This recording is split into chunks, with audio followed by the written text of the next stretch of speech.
अस्सलामुअलैकुम। मैं हूँ डॉक्टर सोबिया इफ्तिखार। मैं एक होम्योपैथिक फिजिशियन हूँ and welcome to my YouTube channel. आजकल फिजिकल डिजीज़ से कहीं ज़्यादा मेंटल डिजीज़ में नुमायाँ इजाफा होता जा रहा है। तो एंजाइटी भी मॉडर्न दौर की एक मॉडर्न डिजीज़ है जो कि एक कॉमन प्रॉब्लम बनती जा रही है और हर एक छोटा बड़ा इसमें मुब्तला नज़र आने लगा है। ऐसे लोग जो किसी भी नई सिचुएशन में शदीद किस्म की परेशानी, फ़िक्र और खौफ का शिकार रहते हैं, अंदेशे लगे रहते हैं, तो वो और डेली रूटीन के कामों में ही भी वो शदीद परेशानी का शिकार रहते हैं, तो ऐसे लोग एंग्जाइटी में मुब्तला होते हैं। जब ये लोग किसी भी नई सिचुएशन फेस करते हैं, मिसाल के तौर पर कोई नया बिज़नेस स्टार्ट करने से पहले, नई जॉब अगर मिली है, तो उस पर जाने से पहले, किसी भी किस्म का नया काम करने से पहले, अगर उन्हें स्टेज पे जाना है तो उससे पहले, और इसी तरह लोगों से मिलने जुलने के वक्त भी उन्हें शदीद किस्म की एंग्जाइटी फ़ील होती है, यानी नर्वसनेस फ़ील होती है। वो हर सिचुएशन में वो फ़िक्र और परेशानी में मुब्तला रहते हैं। उन्हें टेंशन हद से ज़्यादा होती है। हर काम करते हुए उन्हें टेंशन का वो शिकार रहते हैं। तो इस तरह के जो पेशेंट होते हैं वो एंग्जाइटी को फ़ेस कर रहे होते हैं। अगर आप उनसे उनका मसला पूछेंगे कि आपको क्या मसला है या क्या प्रॉब्लम है, तो वो आपको अपना प्रॉब्लम सही तौर से नहीं बता सकते, क्योंकि ये एंग्जाइटी जो है वो सिर्फ फीलिंग्स होती हैं। ये वो फ़ील करते हैं, असल में होती नहीं है। यूजुअली किसी भी सिचुएशन में टेंशन में आना या घबराहट फ़ील करना ये नॉर्मल होता है। लेकिन अगर यही फ़िक्र, डर और ख़ौफ़ और अंदेशे आपके रोज़ बरोज़ बढ़ते जा रहे हैं और शिद्दत अख्तियार कर रहे हैं, तो वो आपके लिए प्रॉब्लम का सबब बन सकते हैं और आप अपनी लाइफ जो है वो हेल्दी नहीं गुजार सकते। अब हम देखते हैं कि एंग्जाइटी या घबराहट बेचैनी के रीज़न्स क्या क्या हैं। तो इसमें सबसे बड़ा जो रीज़न हमें नज़र आता है वो है आज की तेज़ रफ्तार, यानी मॉडर्न जो लाइफ स्टाइल हम लोगों का हो गया है। हम हर वक्त जो है आगे बढ़ने के लिए बहुत तेज़ रफ्तारी से आगे बढ़ रहे हैं, और इस तेज़ रफ्तारी की वजह से जो है हम जिन प्रॉब्लम्स को फेस करते हैं उसकी वजह से एंग्जाइटी फ़ील करते हैं, और एंग्जाइटी जो है वो तेज़ी से बढ़ रही है। इसके अलावा अगर देखा जाए, कॉन्फिडेंस की कमी जो है इसका बहुत बड़ा रीज़न होता है। जिन लोगों में कॉन्फिडेंस की कमी होती है वो भी बहुत जल्द इन एंग्जाइटी का शिकार हो जाते हैं। इसके बाद हम देखते हैं कि बचपन में जिन बच्चों को बहुत ज़्यादा डराया धमकाया जाता है या उन्हें किसी चीज़ से खौफ दिलाया जाता है, तो वो भी आगे चल के बड़े होकर एंग्जाइटी फ़ील करते हैं और इस डिज़ीज़ का शिकार हो जाते हैं। इसके अलावा कुछ लोग ऐसे होते हैं जो अपनी प्रॉब्लम्स को फेस करना नहीं चाहते या नहीं कर पाते हैं, तो ऐसे लोग भी एंग्जाइटी में मुब्तला हो जाते हैं। ये तो कुछ रीज़न थे। अब सिम्टम्स देख लेते हैं कि अगर आप एंग्जाइटी में मुब्तला हैं तो आपको क्या क्या सिम्टम्स आ सकते हैं। एंग्जाइटी में दो तरह के आपको वो सिम्टम्स देखने में को मिलेंगे। एक होंगे कॉमन सिम्टम्स, यानी कि कॉन्फिडेंस की कमी की वजह से जब आप अपनी बात कहने से हिचकिचाएंगे, आप बात करते हुए कपकपाएंगे, आप अपनी बात को साफ और सही अंदाज में या मुनासिब अंदाज में दूसरों तक नहीं पहुंचा सकेंगे। आपको बात करने से पहले बेचैनी, घबराहट और इस तरह की सिम्टम्स आने लगेंगी। तो ये नॉर्मली जो होती हैं ये कॉमन सिम्टम्स कहलाती हैं। या आपको बहुत कुछ नए लोगों से मिलते हुए आपको पसीने छूटने लगेंगे। हर तरह के काम करने से पहले या करने के दौरान आपको वीकनेस फील होगी और आप जो है ट्रिमलिंग करना शुरू कर देंगे। तो इस तरह की सिचुएशन जो है आपको कॉमनली देखने में आती हैं एंग्जाइटी के पेशेंट्स में। फिज़िकली भी आपको एंग्जाइटी की वजह से पूरी बॉडी में जो है वो सिम्टम्स मिलेंगे, यानी आपके हेड और नेक में जो है वो दर्द स्टार्ट हो जाएगा, अकड़ जाएगी, एंग्जाइटी की वजह से आपको चक्कर आने लगेंगे। इसके अलावा आप जो है वो सोचने समझने की जो सलाहियत है वो आपकी ख़त्म होती जाएगी। आपको समझ में नहीं आएगा कि क्या बात करनी है या क्या फ़ैसला करना है। इसके अलावा जो है आपका सर और आपका जो है आइज़ आपकी दुखती हैं इसमें, और हलक में जो है ऐसा लगता है कि जैसे कोई चीज़ फंस गई है। तो ये सिम्टम्स फिज़िकल सिम्टम्स होते हैं जो पेशेंट को आने लग जाते हैं एंग्जाइटी की सूरत में।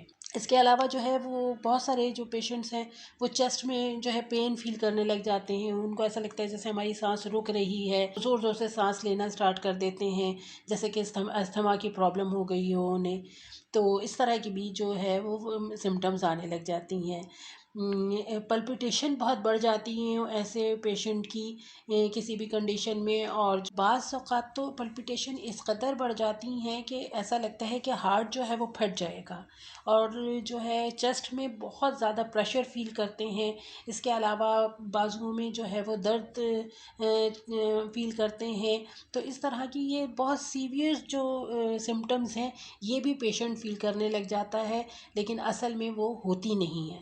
अब हम कुछ होम्योपैथिक मेडिसिन्स देख लेते हैं कि एंग्जाइटी को क्योर करने के लिए हम कौन कौन सी होम्योपैथिक मेडिसिन्स को यूज़ करके जो है हम इस बीमारी से या ये इन फीलिंग से हम निजात हासिल कर सकते हैं। तो सबसे पहली मेडिसिन जो है वो है अर्जेंटम नाइट्रिकम। अर्जेंटम नाइट्रिकम आप उस वक्त यूज़ करेंगे जब आपको ट्रिमलिंग होना शुरू हो जाएगी किसी भी काम करने से पहले, या करने के दौरान भी आपके हाथ पांव कांपने लगेंगे, और ऐसा लगेगा कि जैसे आपको अपने मसल्स पे कोई कंट्रोल ही नहीं रही रहा है। तो जब इस तरह की कंडीशन होंगी तो आप अर्जेंटम नाइट्रिकम यूज़ करें तो आप आहिस्ता आहिस्ता इन तमाम कंडीशन से बाहर आ जाएंगे।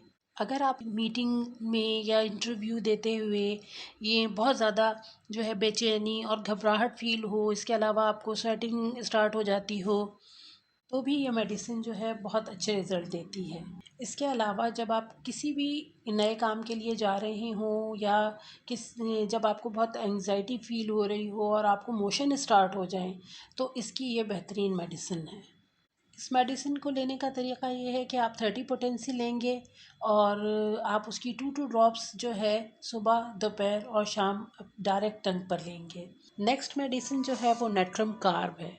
ये भी बहुत अच्छी मेडिसिन है। जब आपको ऐसा फील हो कि आप ज़रा सी भी मामूली आवाज़ से भी घबरा जाएं और परेशान हो जाएं, यहाँ तक कि जैसे दरवाज़ा आपका ज़ोर से बंद हो जाए तो भी आप चौंक जाएं, डर जाएं, और आपकी पल्पिटेशन जो है वो बहुत ज़्यादा हो जाए, तो जो है इस कंडीशन में जो है ये मेडिसिन बहुत ज़्यादा यूज़फुल होती है। इसे हम 200 पोटेंसी में लेंगे। इसे सिर्फ सुबह और रात को 2-2 ड्रॉप्स आपको लेना है, यानी सुबह को 2 ड्रॉप्स और रात को जो है 2 ड्रॉप्स लेके डायरेक्ट टंग पर आप इसे यूज़ कर सकते हैं। नेक्स्ट मेडिसिन जो है जिंकम फॉस है। ये उस सिचुएशन में काम करती है जिन लोगों को अपने बिजनेस में लॉस हो गया हो या किसी किस्म का लॉस हो गया हो, तो वो फिर हर थोड़ी थोड़ी चीज़ों से एंग्जाइटी फील करने लग जाते हैं, यानी घबराहट, बेचैनी, चक्कर आएंगे, हाथ पाँव में ट्रिमलिंग शुरू हो जाएगी, मसल्स बहुत ज़्यादा वीक हो जाते हैं। तो आप जिंकम फॉस जो है वो 200 में यूज़ करें। तो इसको भी बस इसी तरह लेना है कि 2 ड्रॉप्स आपको सुबह लेना है और 2 ड्रॉप्स आपको रात में डायरेक्ट टंग पर लेना है। नेक्स्ट मेडिसिन हमारी कैलेडियम है। इसके पेशेंट बहुत ज़्यादा घबराए हुए होते हैं, यानी वो अपने साय से भी डरते हैं और घबराते हैं। उनको नींद सही तरह से नहीं आती है, और नींद आने से पहले जो है वो बहुत ज़्यादा ख़यालात जो है उनको सताते रहते हैं। फ्यूचर के बारे में बहुत ज़्यादा फ़िक्रमंद रहते हैं, और इसमें भी वीकनेस बहुत ज़्यादा पाई जाती है। दरवाज़ा अगर बहुत ज़्यादा ज़ोर से भी बंद हो जाए तो भी वो डर जाएंगे, चौंक जाते हैं। तो जब आप में इस तरह के सिम्टम्स पाए जाएं तो भी आप ये मेडिसिन यूज़ कर सकते हैं। इसे भी आप 200 पोटेंसी में लेंगे, और जो है इसकी भी आप 2 ड्रॉप्स सुबह को लेंगे डायरेक्ट टंग पे, और 2 ड्रॉप्स आप रात में लेंगे। नेक्स्ट मेडिसिन जो है वो है आर्म मेट। ऑर्मेट जो है ये भी बहुत अच्छी मेडिसिन है, लेकिन इसमें जो ख़ास सिम्टम्स देखने को मिलता है वो ये होता है कि इसका पेशेंट जो है वो सुसाइड करना चाहता है। वो कहता है कि मैं जो है इस दुनिया के लिए फ़िट नहीं हूँ और ये जगह जो है मेरे रहने के काबिल नहीं है, और उसको ये सब फ़ील होता है और वो किसी की भी बात जो है वो बर्दाश्त कर नहीं कर पाता है। तो जब आपको आपको ऐसे सिम्टम्स मिलते हैं जिन लोगों में कि जो सुसाइड की बहुत ख्वाहिश रखते हैं, लेकिन वो सारी बातें जो वो अपने सोचते हैं वो किसी से कहते नहीं हैं। इस कंडीशन में जो है आप ऑर्मेट यूज़ करेंगे, ये भी 200 पोटेंसी में लेंगे और सुबह और शाम को उसी तरह से 2 ड्रॉप्स मॉर्निंग में ले लें और 2 ड्रॉप्स जो है वो नाइट में लें डायरेक्ट टंग पर। इसके अलावा काली फॉस जो है वो एक बहुत अच्छी मेडिसिन है माइंड के लिए। जब आपको दिमागी किसी भी तरह की कमज़ोरी वीकनेस पाई जाती है तो फिर आप काली फॉस जो है वो 6x में जो है आप लें। 6 टैबलेट्स होंगी, छोटी छोटी गोलियां होंगी, तो आप वो जो है सुबह दोपहर शाम यूज़ करें तो आपकी जो मेंटल वीकनेस है उसके लिए ये बेस्ट मेडिसिन है। ये तो थी एंजाइटी के लिए कुछ मेडिसिन्स। अगर आपको ये वीडियो पसंद आई है तो please like share and subscribe कीजिए। शुक्रिया।